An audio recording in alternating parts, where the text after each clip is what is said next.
Katie, I'm glad to be able to continue this conversation with you. And I know that you've had some unusual experiences around the death of both of your parents. And I'd like us first to hear from you about the death of your father. He'd been sick he'd had Parkinson's for a while. And maybe you can tell us what your relationship was like with him and what sorts of guidance you were getting around the time of his passing. Sure.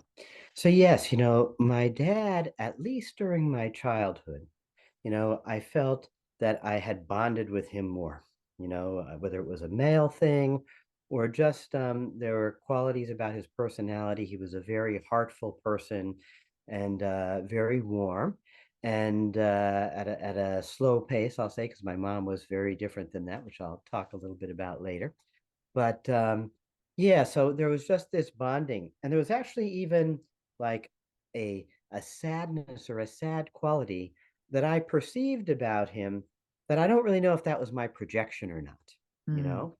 But there was this heartfulness about him that I really connected with, and he got sick. I guess sometime in the early '90s, he had had a stroke, and also he had had Parkinson's disease, so he was really slowing down, and it was a difficult thing for him to not be able to go and do his normal activities and things like that. My dad was a podiatrist, and we lived in a small town, so it was just interesting how connected he was with people. He had friendships with so many people, and those were the days where, as a doctor, you could spend a lot of time with his patients. And so his office was in the home, and people would come into our home, and they even, they were in the small town, there were people who were family friends and people's relatives, and people would bring their babies and this and that. And he really had this uh, loving quality about himself that people recognized, and they would bring him gifts all the time and things like that. And even though I had grown up Jewish, it was interesting because in the town that I lived, there were very few Jewish people. And so, there were many, many Christians of different faiths, especially Catholic. And so there would be nuns who would come to our house for treatment from my dad, and they would bring him gifts and things like that. And he had really a beautiful relationship with all these people. And because there were, a lot of people who were of Christian background, you know, as me as a young boy, I wanted to belong to that too, because I wanted to have the belonging, in the community. And so we did celebrate Christmas, we by putting cards up, my dad would get hundreds of cards and things like that. And we would put them up on the fireplace. And I always had just the positivity, the positive feeling and the generosity around Christmas, the generosity of spirit is just something that I really connected with. And my dad was really a very generous spirit, and a very generous person. And so, when I went away to college, I kind of, took my step back even further from both of my parents, wanting to individuate myself or whatever. But, it was interesting because it was really this, wanting to take my place or space, but in some ways, like at their expense. It was to become my own person. It didn't I felt like I had to be, to quote unquote rebel, more or less, or just I had to step out of that world, step out of the background from where I came from to move into the future. And I really kind of had that attitude, like I connected with my parents. I probably spoke with them like once a week, from the time I got out of college, for really like the next what would it be, for like the next 15 or 18 years or things like that. It was just that, and we'd go on some holidays. I'd go I'd go for Thanksgiving, and sometimes for Christmas holiday, and sometimes in the summer. But it was really this idea or feeling that I needed to distance myself from them in order to explore my own individuality. Um, but as my dad began to get ill, in the late '80s and early '90s, there was just this longing that felt like, like I don't know these people, and I hadn't seen them in a long time. And then I was living in Colorado at the time, and so just that distance, prevented me from seeing them as much. And it was near the end of my residency, or I'm sorry, near the end of medical school, that my dad had a small stroke. Luckily, he recovered. But I decided that I was going to do my residency training back east because I didn't know how many years either of them had left. My dad was certainly, more infirm than my mom was. So I decided to come back east. And, it ended up being an important thing that I did that because over those next 4 years in my residency, my father's health declined. And, and my relationship with him began to change, where I thought, wow, I really hadn't been close to my parents for, a decade and a half. And there's something here that I'm not paying attention to. But like I've said to you before, it wasn't like I just had this open heartedness and openness that could just go and embrace them. It was really a learning for me.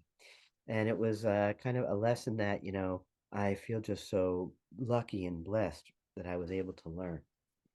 And so, I was doing, by that time, I'd been doing different kinds of meditations and studying different traditions, from the Sufi tradition, which came out of, Islamic mysticism, looking at the heart of Islam, and also, Buddhism and Hinduism, and have had really an exploration of a lot of different spiritual backgrounds. But I really did not feel a lot of connection with my Jewish background. But I was in a group at that time called the Diamond Heart group, which is based in California. And it's kind of like some people may know, like a fourth way tradition that sort of came a little bit out of like the Gurdjieff tradition and some of the traditions from the Middle East. And I was going to retreats every few months and where we would explore different expanded states of consciousness and things like that. And during that last year, it was really, I guess it was 95 or 96. There was someone there who I had met who I had developed in the meditations just a little bit of an interest in the Virgin Mary, who I had no interest in really before. I we had lived across the street from the main Catholic church in my town, but it was like another world, to watch all those kids who were wearing uniforms and things like that go to school. It was another world for me, and I didn't know those kids so well because they ended up going to high school, to Catholic high school and things. But I had developed a friendship with someone in the group, and I just said to them, that I had a small interest in the Virgin Mary, and he brought me a book on stories of the Virgin Mary that I had, and I never looked at it. I put it away, but it just happened to be, like I said, I don't know if this is important or not, but just it was near the end of my dad's life, and so I had gone to a retreat. I guess it was in uh, February of 1996, and it was a very powerful retreat. And I had a premonition that my dad, wasn't going to be around so long, and it wasn't a big premonition because he was slowly declining over those couple of years before that from his Parkinson's disease. And when I came back, he had an episode where he had a significant decline for a brief period. And I brought him down to UPenn Hospital where I was working. And I had a real heart to heart talk with him then. And he told me, how much he wanted me to get married. And at that point, I still wasn't married. And he really, I could just feel that he was trying to communicate everything that we hadn't really spoke about in those years leading up to that time. And he went home and I from Philadelphia, from the hospital, and I kind of thought, his passing was probably going to come sometime soon. And as it was, in the middle of April, he had a decline and had to go to the hospital. And I thought, well, this might be it. He went to a local hospital near where I grew up in Pottsville, Pennsylvania. And when I came home, I went to the hospital and I knew that, this was probably the end. And I had all these different things that I wanted to do for him spiritually, from the background that I had. in all these different traditions. And so I went into the hospital on the night before his death, and I could see that he was in those death throes of sorts, where I could talk to him, but he really couldn't say a lot back. And I decided, again, in just the whatever you want to call it, the arrogance or the assumption that I knew something, that I was going to say some prayers for him. And so I went and I put my hands on his feet while he was in the bed, and I started saying some Hindu prayers that I had learned, not out loud. And when I started to do this, my dad started shaking in the bed as if Wow. he was uncomfortable. And I thought, at first, I was trying to think, is this something that's good or is it bad? But I kept my hands there and I said some other prayers, again, some of a different tradition, and they were mostly Hindu of sorts. And again, he started shaking and his body was like rattling in the bed. And I thought, maybe this isn't the right thing to do. And it was from no knowledge of my own sort, right? I was just trying to do something beneficial to help him, his passing. And so I then started saying some prayers in Hebrew that I hadn't said these words in probably, at least 2 decades, if not 3 decades or whatever. And all of a sudden, my dad calmed down. Wow. And it was just this amazing thing. And this was even not out loud, just it was like an experiment to see. And it was just like, there's something bigger here, guiding this than anything that I know about. And so I stayed with him that night. And then I did say some of the prayers out loud. He was in a place where he really couldn't communicate anything except his peacefulness that was there. And I felt like, I was being taught some kind of lesson about this. I still had a very hard time embracing my Judaism, which is something I'll talk about later, and something that we talked about in a previous time that we had a conversation. But it was like, this is really a lesson for me, and I don't know what I'm going to do with it, but I'll take note. And so over that night, I had the sense that he was going to pass, and so I stayed with him in the room overnight.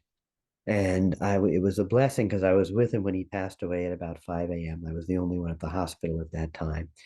But it was a beautiful thing. And actually, maybe my sister came very early. I don't remember, but we were there at the moment he passed.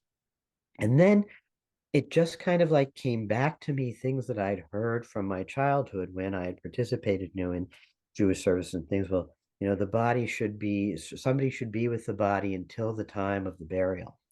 And so I said, okay, I'm just going to stay here and be with him. And so, as I mentioned, I grew up in this little coal mining town in northeastern Pennsylvania, and there weren't many Jewish people up there. And so then the funeral home where his funeral was to take place and where they were going to prepare his body was one that prepared bodies of people from every religion and things like that. And they were in rooms right next to each other and in the basement, and as they can be for where they're kept until the time of burial. And my brother and I had discussed finding, a rabbi who could perform the certain rituals and ablutions that you uh, do with a corpse in Judaism, the way that you prepare the body, because we don't do embalming or anything like that. And I knew nothing about these things. And when we tried to find out, there really wasn't anyone nearby who could perform the ablutions. There's a group of people, I guess, in the Jewish tradition, they're called the Chevra Kadisha, who do the preparation of the body, and they'll travel and come in and do these preparations, but there was no one available in our community. And so I said to my brother, again, I just didn't know where this came from, but I just said, I think we could do it on our own. We should do it on our own.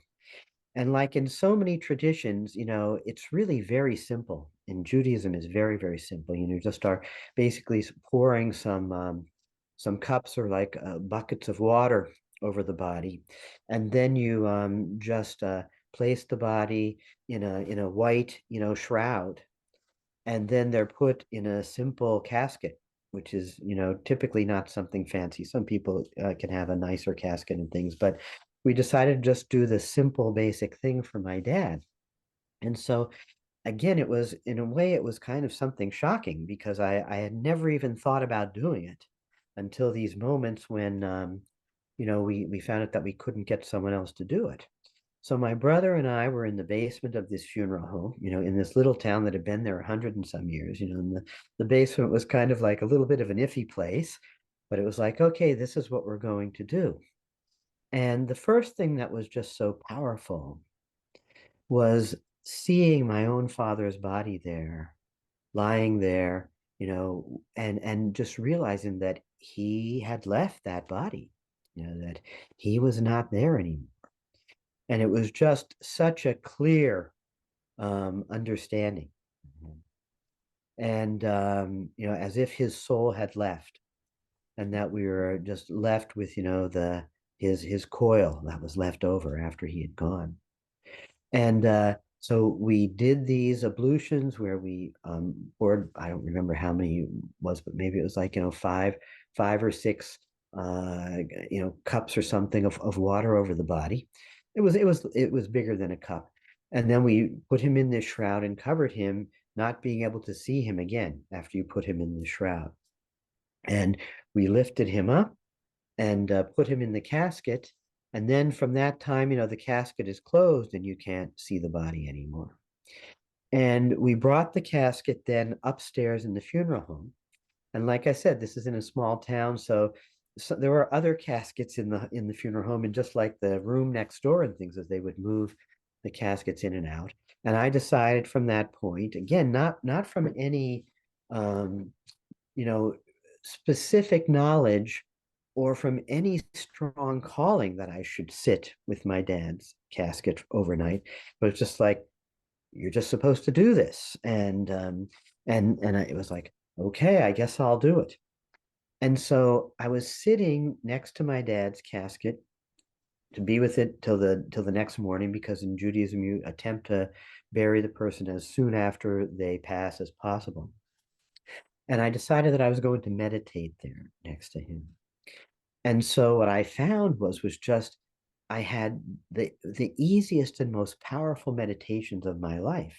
Like I just allowed my eyes to close and I would just disappear, and I could just feel that there was just this amazing support from spirit that I was receiving, that it was shocking to me, because I didn't expect anything like this. And that my dad's soul, which again, even though I was a spiritual person, I didn't want to believe things unless I had experienced them.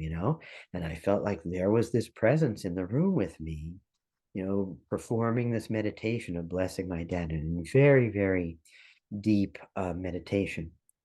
And I was doing this for a few hours into the night.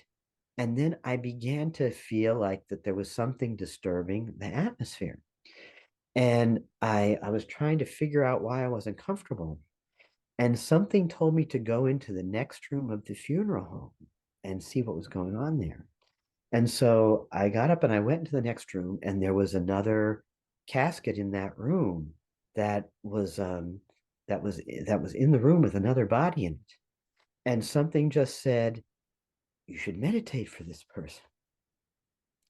And I did this meditation and I could just feel the calming come back into the room, and this was not a Jewish person, it was a person from another faith or whatever, but just that there was this holy space in the funeral home, and that these souls, which was something I didn't even really believe in at that time or have an experience of, were present and were asking for that that support through just sitting with them in silence and connecting to the highest discernment, the highest vibration that was available in the room. And so I sat with the other person's body for about 15 minutes, and everything seemed to calm down. And I went back and sat for my dad, and then it never came back again, that this disturbance had happened. And you can make up any story that you want about it, but it was just such a mysterious thing how the cause and effect happened. And I sat with my dad, through the rest of the night. Sometimes people came, my brother came and sat, and some other family members at one point. And then the next morning, we proceeded to the funeral, which was in a town about 3 miles away, where they had a Jewish cemetery that had been around for well over 100 years.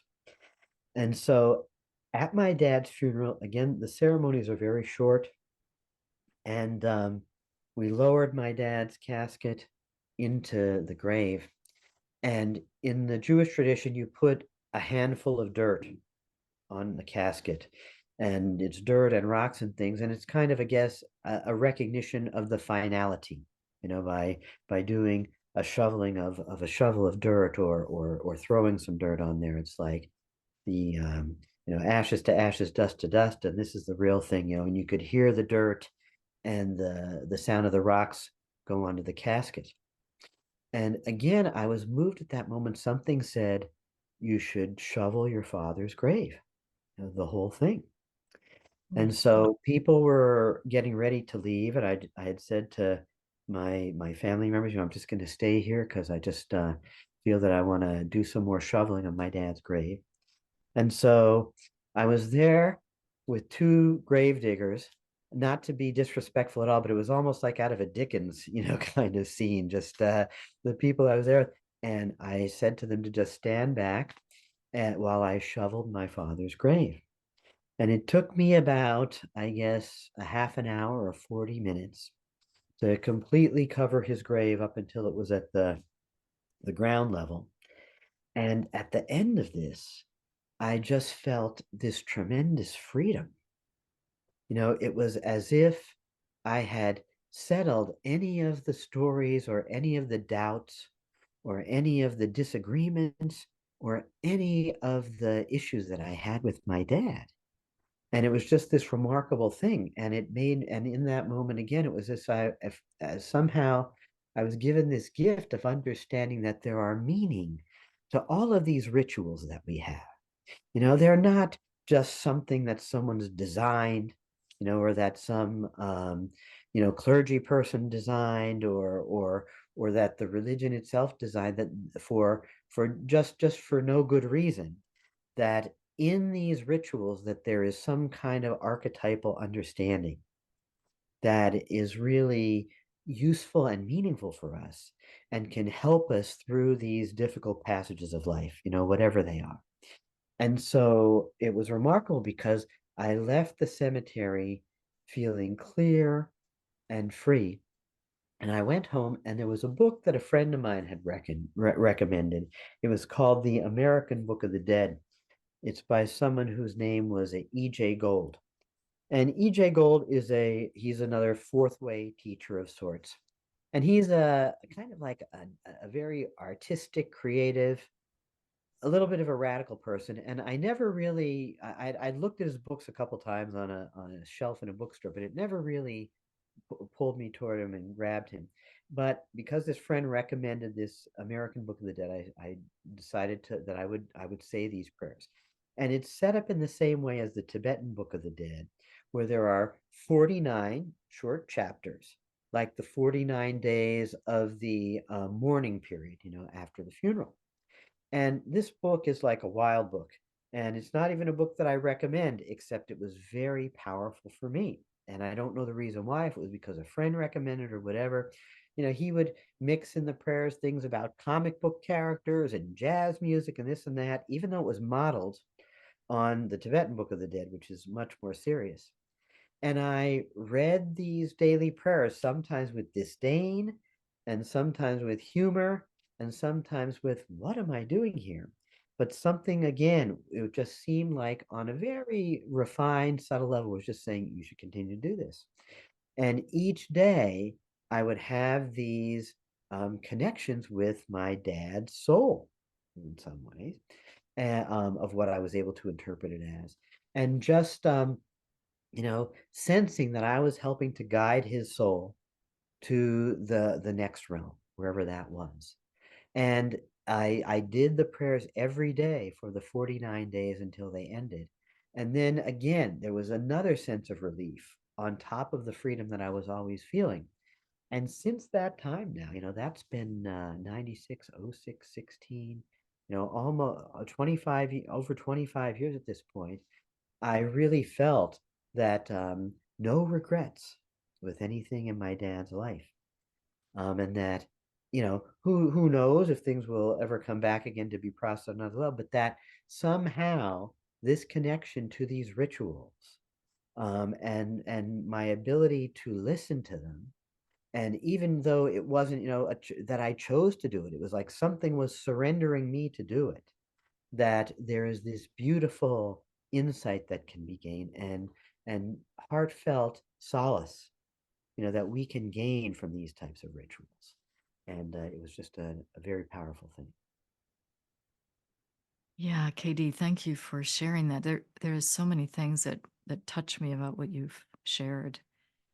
And one of them is the what was happening when you were saying these Hindu prayers, and your father's body is shaking, and then when you say the prayers in Hebrew, there's this calm, this peacefulness. And what do you, from this vantage point, as you look back, what do you make of that? Well, it just gives me so much more respect for the traditions that we've come from. Mm, That no matter what our issues are, no matter what happens on the outside, no matter the politics, no matter the stories, that is a power to these traditions that we were born into, that is available and accessible to us if we're willing to listen. And again, I feel it was a gift. It wasn't like I had some knowledge that I should listen to this. It was just at that moment of vulnerability and sadness that maybe I didn't even have the the strength at the time, or the ability to make a decision to do something different. And so I was able to surrender in that moment, and doing it gave me information and knowledge that I've been able to take forward. And I actually was able to then carry into the situation with my mom, which was very different, but years later. yeah. There's also I appreciate how you performed those rituals. Well, first of all, w- in a sense, what a gift it was that there wasn't somebody available to come do it, and that you had to do it, and sort of solidifying this relationship with your father in a deeper kind of a way, and performing that function on his behalf is such a beautiful thing, because you were his son, and so that deep love relationship, which if the professional comes in and does it, they don't know the person the way you knew him. So, and I'm also really struck by that experience you had, um, of of being drawn to the other room in the funeral home, and to sit with that body, and to help quiet whatever energy, whatever disquiet was happening. You were able to be present, and it's just really a beautiful gift. And it's almost like you were functioning as a midwife in a way, for that soul to make its passage in a peaceful way. So I'm just really struck by how tuned in you were to the energies that were present. Yes, and again, I appreciate that. And it was a gift to be tuned in. Yeah. It was again something that I think is available to all of us. In those moments, in these times when there is something, a really powerful movement of life happening, that we have, that the power of presence and tuning in is available to us, because it kind of takes us out of our mind from all of our everyday distractions into just the awesomeness of what is happening. And if we can just tune in and to our awareness, these teachings, this wisdom, these um, pathways to meaning are right there for all of us to use. as I said a few times, sir, I could have never dreamed it up that I would be, bathing my father's body. It was all like something that happened within, an hour span when we couldn't find someone. It was just like, I guess we're supposed to, or we should do this. It wasn't even like I was saying, I guess we're supposed to do this, and I'm receiving some kind of, um, whispering of something prophetic. It was just like, we should do this, and then the teaching and the wisdom unfolded there. Mhm.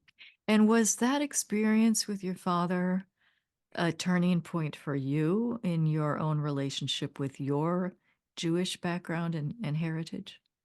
Well, it's interesting, and so when I think about this, I had a lot of challenges with my Jewish background because it wasn't a friendly environment where I grew up. I felt in the synagogue, and also it's funny because we're in this small town as I mentioned, and so um, there wasn't availability of the tradition like there it wasn't like a synagogue where people went there every week and prayed and things like that. It was like the Christmas and Easter thing. We'd go for the high holidays, but the rest of the year there really wasn't that much going on.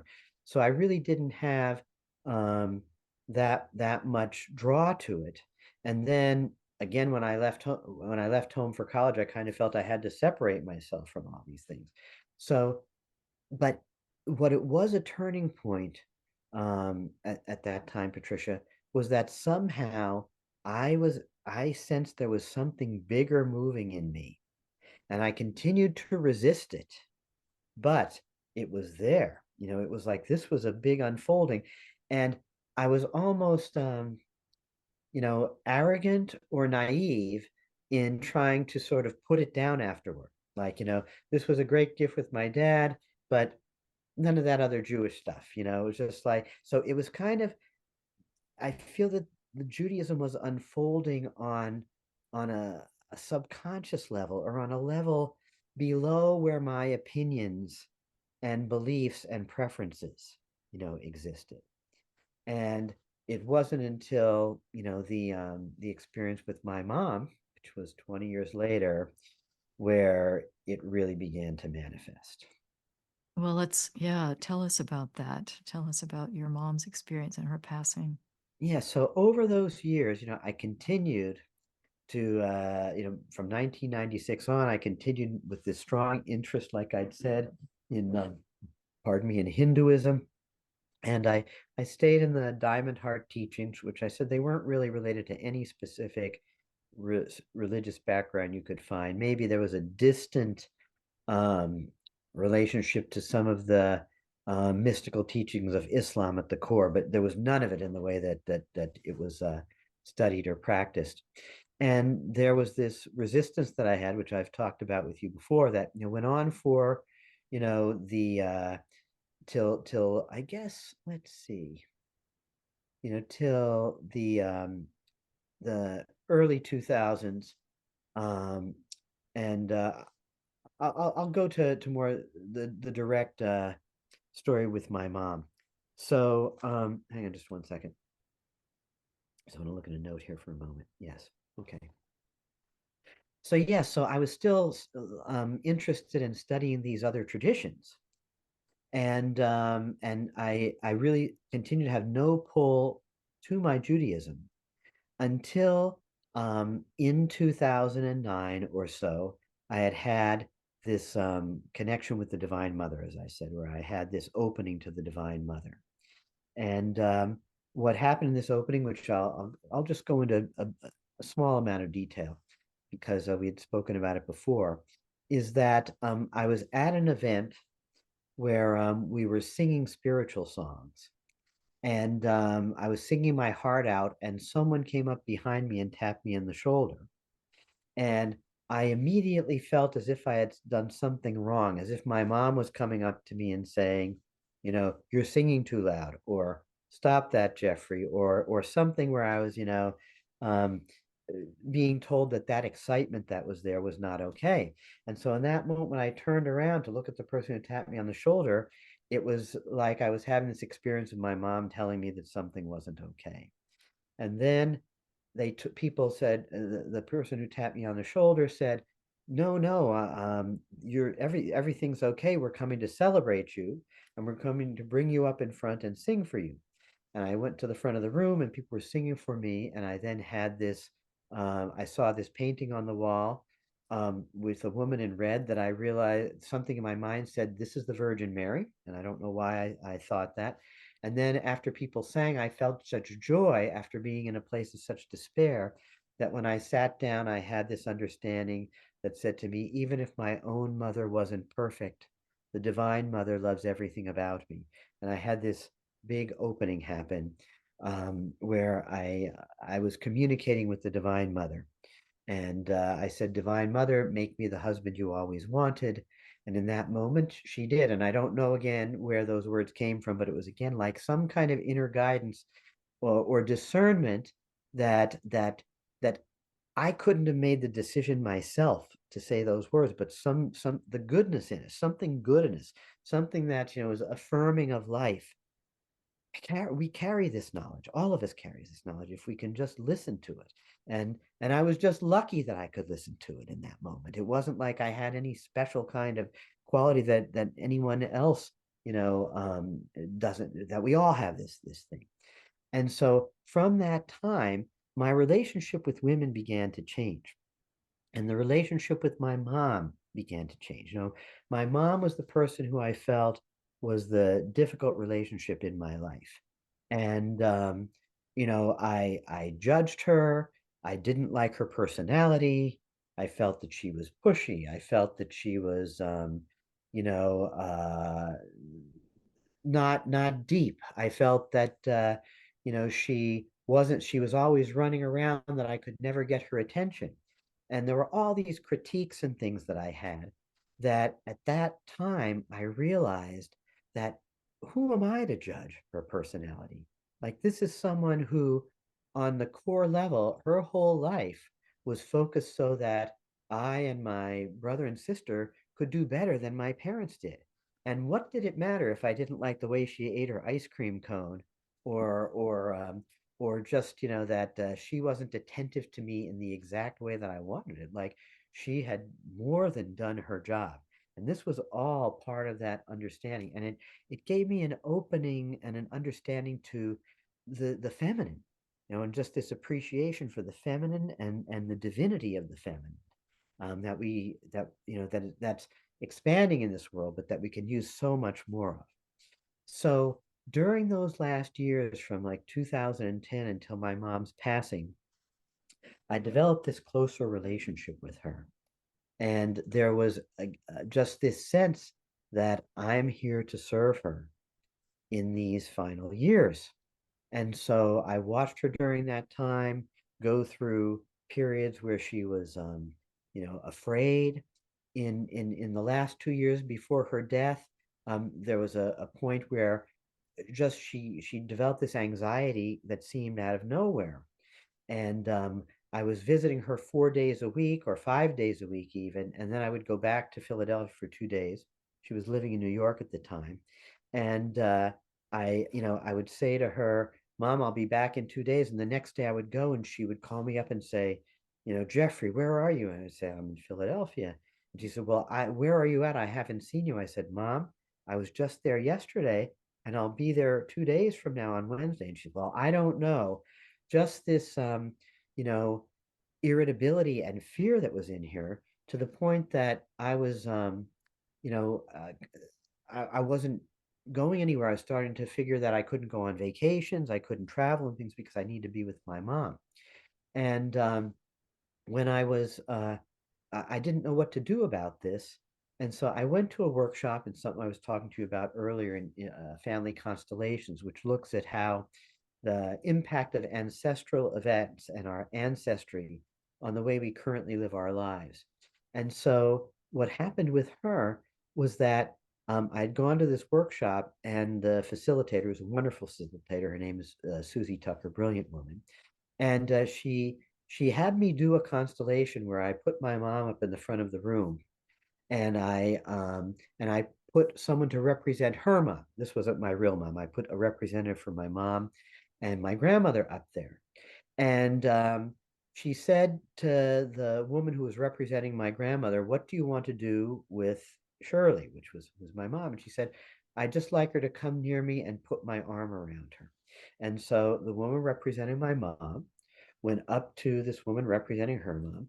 And the woman who represented the grandmother took my mom's head and put it on her chest and said, "I love you so much." And the instructions that I got from Susie was to go home with your mom and sit with her, and when the moment is right, ask ask her if her mother loved her. Have I ever told this story before? I don't know if I told you this story before. Okay. And so I to ask my mom if her mother loved her. And I said to Susie, who ran the retreat, I said, I can't say that to my mom. I've never spoken to my mom in that way in my whole life. Like asking her if her mother loved her, it just seems so inappropriate and so different than the way with me as the youngest could interact with her. Because, really, she set all the rules and there wasn't a lot of room for me to ask her any personal things. And she said, "Well, just see if there's an opportunity and you can try it if you want." Well, I went home and my mom was like watching Oprah or something on the television, and there was a commercial that came on, and I said, I'm just going to do this. And so I just put my arm around my mom with my arm over the couch, and I just looked at her and I said, "Mom, so tell me, did your mom love you?" And I was like fearful of what this answer was going to be, like, "Oh, Jeffrey," or something like that. And she looked me straight in the eye and she said, "Oh, yes. I was the youngest. She loved me so much." And this peace came over her face, and she was calm for the rest of the weekend. I went home Sunday night. I called her like I regularly did each day. No mention at all about where are you, Jeffrey? Are you coming to New York or anything like this? Um, Over like the next month or so, she might have had another episode of this fear. And I just on the phone, out of nowhere, it seemed ridiculous for me to say this over the telephone, just saying, "Mom, did your mother love you?" There'd be silence on the other end, and she'd start talking about her mother. And so this just began to change where I was able to move more. My mom wasn't so upset. And what I realized was that my mom was looking toward her future, but didn't know where she was going to go. That this was the fear that she recognized that it was going to be her time to leave soon. And by me asking her about her mother, it connected her with where she's going. She was going to be with her mother and we're with all of our ancestors. And it was just a tremendously moving thing that my mom had this peace at the end of her life. And over those last 2 years after that event happened, it might even been just 1 year. Actually, I think it was 2 years because she was still in New York. But you know, that connecting her with the ancestors, with where we came from, with the traditions that we came from, that those traditions, have the power to take us all the way, through the whole spectrum of life Yeah, and connecting her with that original experience of being loved. with that original experience. That despite her confusion, that was still in her and accessible to her. And Yeah. that question just brought it back so that it could accompany her, it sounds like. Exactly. And again, I was the unwilling but willing, you know, um, messenger of it because to me, I Mhm. was like, I'm going to say this to my mom, this is I've never had a conversation. This is just not the way we talk. But there was wisdom in this, and the wisdom was connecting with the love.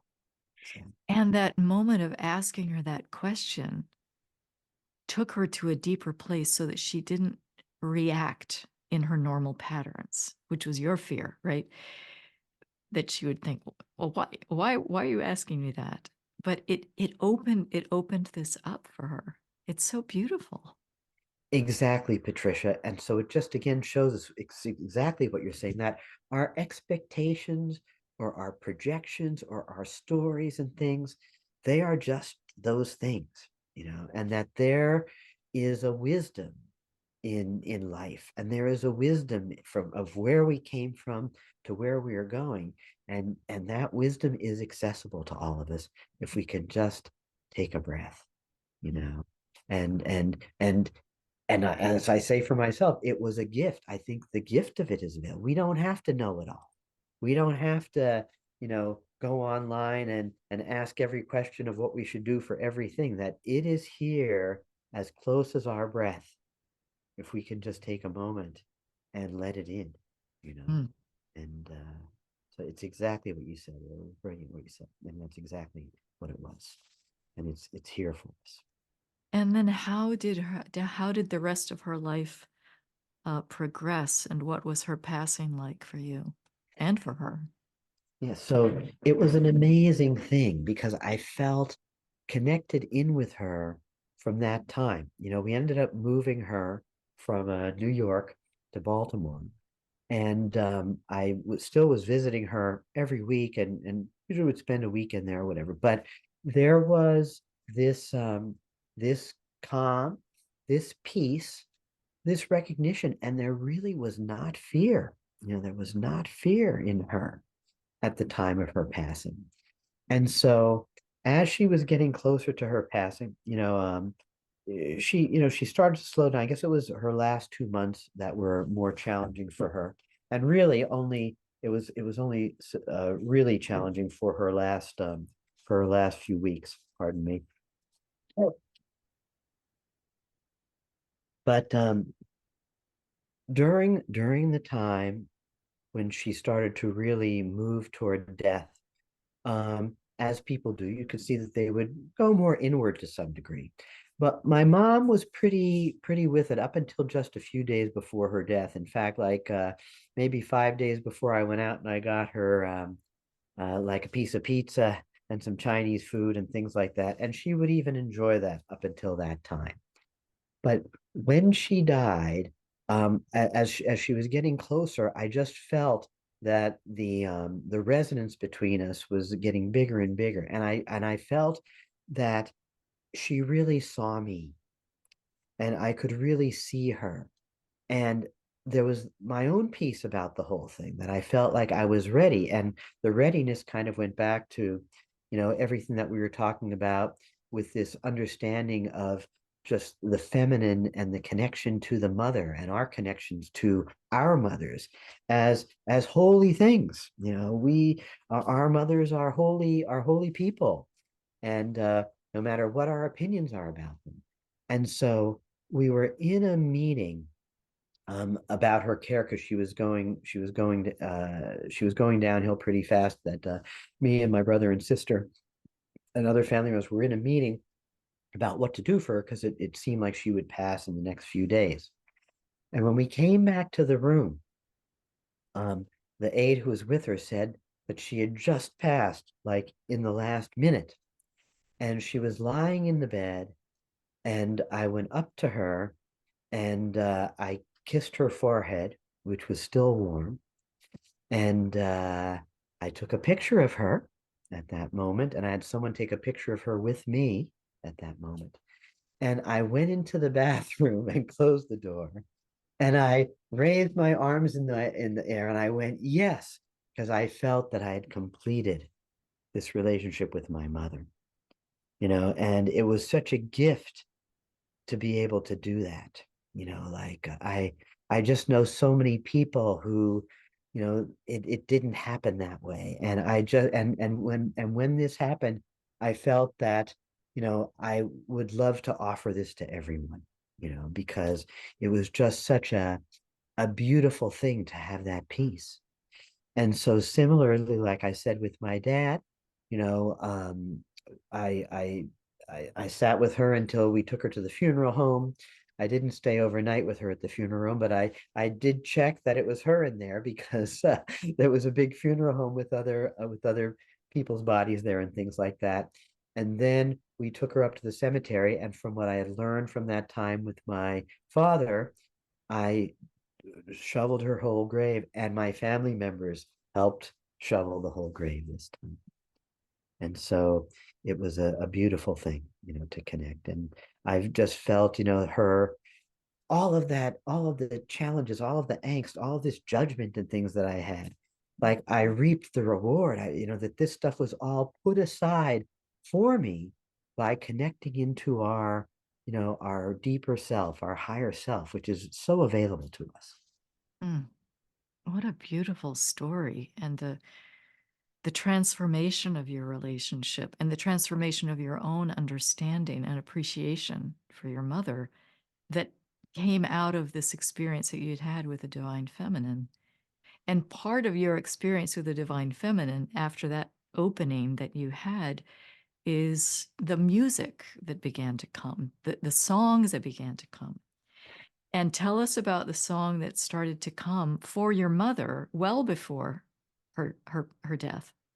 Yes, thanks for mentioning that.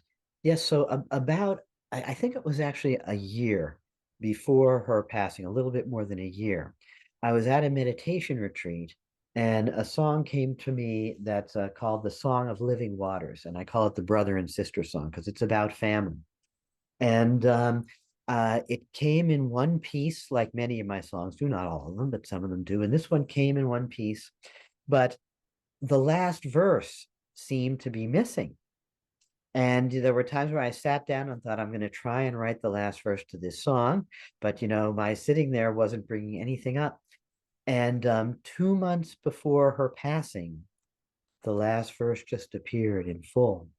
And I thought, wow, what does this mean? And then within 2 months, my mom's passing came. Um, so this is called the Song of Living Waters, or the brother and sister song.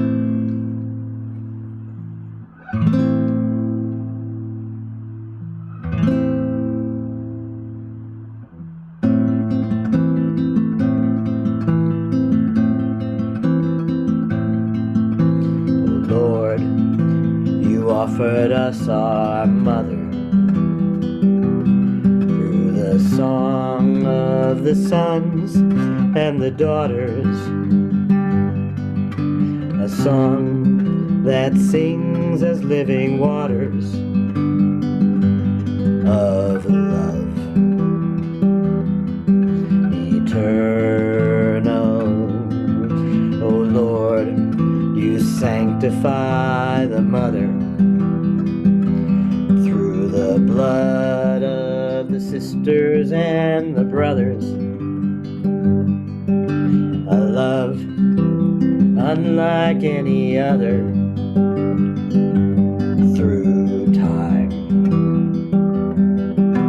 eternal. Yahuwah, Yahuwah, Yahweh, Yahuwah, Yahuwah, Yahweh, Yahuwah, Yahuwah, Yahweh, Yahuwah, Yahuwah, Yah. Oh Lord, rain love down from the heavens. In our hearts we feel the love go on forever. The beauty of the love goes on forever. We are love eternal. Oh Lord, sing love down from the heavens. Sing our hearts, sing our souls, sing us forever. Let the beauty of each note sing us forever. We are song, song eternal. Yahuwah, Yahuwah, Yahweh, Yahuwah, Yahuwah, Yahweh, Yahuwah, Yahuwah.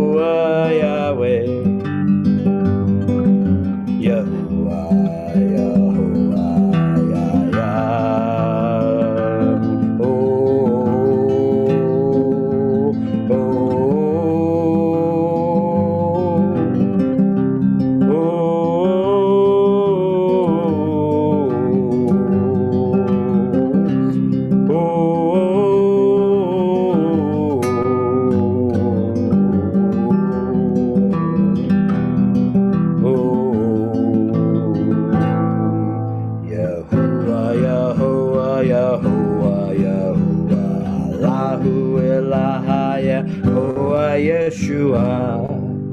Yahuwah Yeshua Allahu Yahuwah Yahuwah Yahuwah Yahuwah Yahuwah Yahuwah Yahuwah Allahu Allah Yahuwah Yeshua Yahuwah Yeshua Yahuwah Yahuwah Yahuwah Yahuwah Yah.